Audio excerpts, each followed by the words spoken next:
बच्चों, मेरी कहानी चैनल पर आपका स्वागत है। आप सब कैसे हैं? आशा करती हूँ सब खुश हैं।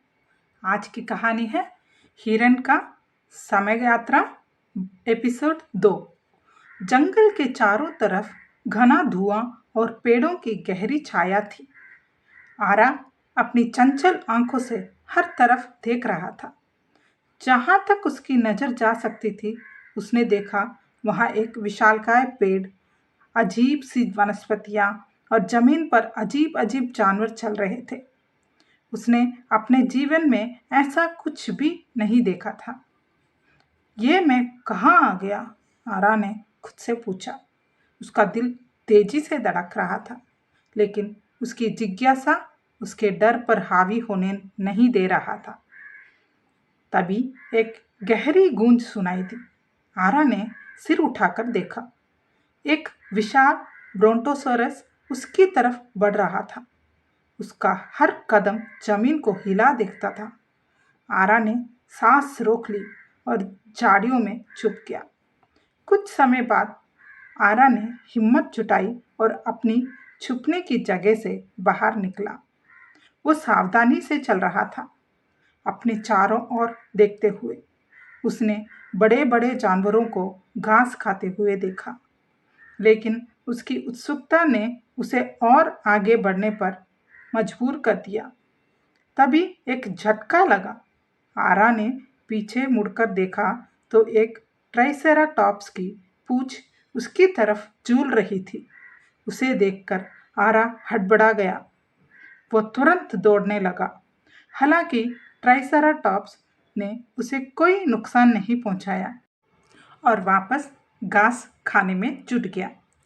ये कितनी अजीब जगह है, आरा ने सोचा। लेकिन खतरा अभी टला नहीं था। अचानक जंगल में एक भयानक दहाड़ गूंजी। आरा का दिल रुक सा गया था। उसने देखा कि एक टी-रेक्स पेड़ों के पीछे से बाहर आ रहा था।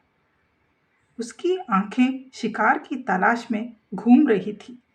आरा को लगा कि अगर उसने एक भी गलती की तो उसका अंत तय था।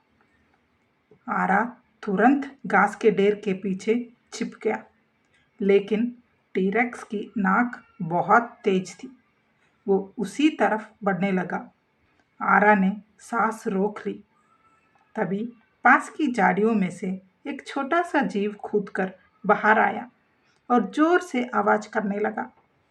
यहाँ देखो बड़े भाई, वो चिल्लाया। टीरेक्स का ध्यान उस छोटे जीव पर गया और वह उसकी तरफ भागने लगा। आरा ने इस मौके का फायदा उठाकर वहां से भागने का फैसला किया। कुछ दूरी पर जाकर आरा ने राहत की सांस ली, लेकिन वो छोटा जीव ने उसे नहीं छोड़ा। तुम कौन हो? आरा ने पूछा। मैं श्रीका हूं और तुम मेरी वजह से अपनी जिंदा हो, छोटे डायनासोर ने गर्व से कहा। श्रीका का शरीर छोटा था, लेकिन उसकी आंखें तेज और चालाकी से भरी हुई थी। आरा ने महसूस किया कि यह छोटा प्राणी खतरनाक दुनिया में उसका मददगार बन सकता है। तुम यहाँ क्या कर रहे हो? श्रीका ने पूछा।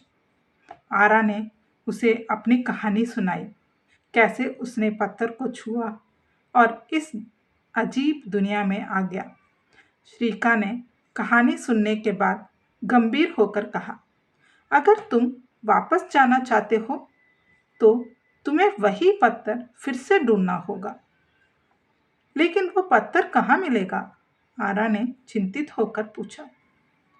वो पत्थर यहाँ एक खतरनाक इलाके में है, जिसे हम मौत का जंगल कहते हैं।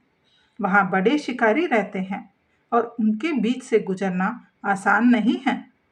आरा का दिल बैठ गया, लेकिन उसने अपने डर को किनारे रखते हुए कहा, मैं तैयार हूँ, मुझे तुम्हारी मदद चाहिए। श्रीका ने आरा को जंगल के खतरों के बारे में समझाया। उन्होंने अपना सफर शुरू किया। हर कदम पर चौकन्नी से चलते गए। रास्ते में उन्होंने अजीब पौधे और जीव देखे। ये सब कुछ अलग है, आरा ने कहा। ये जगह तुम्हारे समय से बहुत पुरानी है। यहाँ हर जीव को खुद को बचाने के लिए चतुराई और ताकत चाहिए, श्रीका ने जवाब दिया। रास्ते में वे एक नदी के किनारे पहुंचे। वहां मगरमच्छ जैसे दिखने वाले विशाल जानवर तैर रहे थे। हमें इस नदी को पार करना होगा, श्रीका ने कहा। लेकिन वो पानी में वो जानवर हैं, आरा ने डरते हुए पूछा।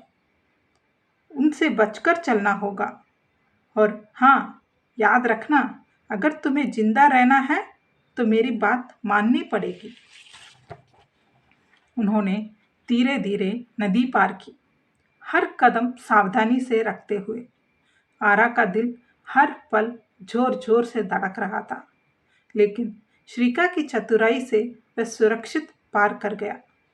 जैसे जैसे वे जंगल में बढ़े, श्रीका ने आरा को बताया कि आगे के रास्ते में और भी खतरनाक शिकारी मिल सकते हैं। तुम्हें तेज होना पड़ेगा।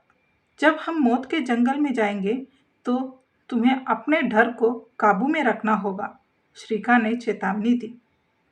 आरा ने सिर हिलाया। वो जानता था कि यह सफ़र आसान नहीं होगा, लेकिन उसे अपने घर लौटना था। तभी झाड़ियों के पीछे से दो चमकती हुई आंखें उनकी ओर देख रही थी। श्रीका और आरा दोनों ने इसे महसूस किया और एक दूसरे को देखा। तैयार हो जाओ, ये आसान नहीं होने वाला, श्रीका ने कहा। बच्चों, अगले एपिसोड में वो मौत के जंगल में प्रवेश करेंगे और कैसे अपने आप को इस खतरे से निकालते हैं करके देखते हैं। तब तक के लिए खुश रहो और खुशी बांटो।